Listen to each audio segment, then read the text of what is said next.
9th class. السلام علیکم. مطالعہ پاکستان کی کلاس میں باب دوم کا سوال نمبر 5 کریں گے. 1945-46 کے انتخابات میں مسلم لیگ کس طرح کامیاب ہوئی؟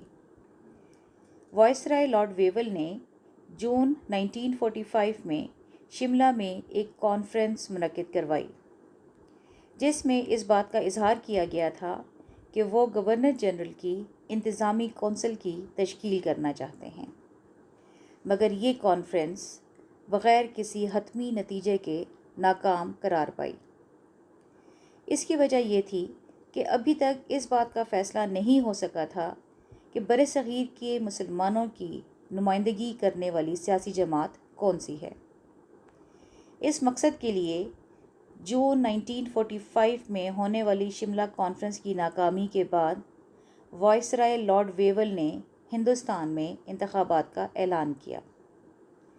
ان انتخابات میں برصغیر کی دونوں اہم سیاسی جماعتوں نے حصہ لیا، مگر دونوں کے مقاصد مختلف تھے.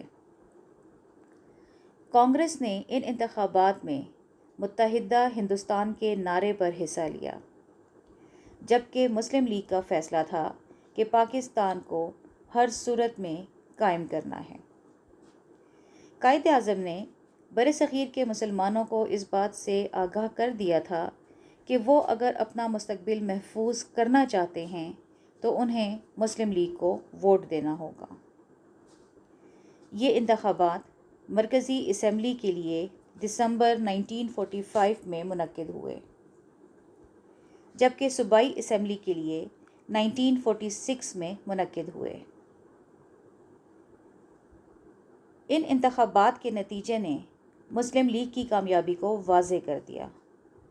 مرکزی اسمبلی کی کل 100 نشستوں میں سے 30 مسلم نشستوں پر مسلم لیگ کے ممبران نے کامیابی حاصل کی، جس سے مرکزی اسمبلی کی تمام مسلم نشستوں پر مسلم لیگ کو 100% کامیابی حاصل ہوئی.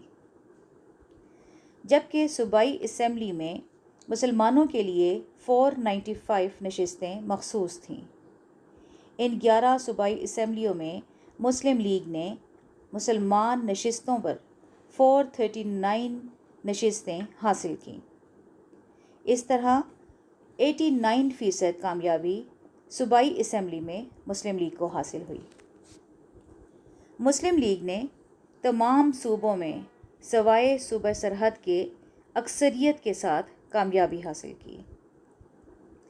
انتخابات کے ان نتائج نے قائد اعظم کے اس دعوے کو سچ ثابت کر دیا کہ برصغیر کے مسلمانوں کی واحد نمائندہ جماعت مسلم لیگ ہے. شکریہ.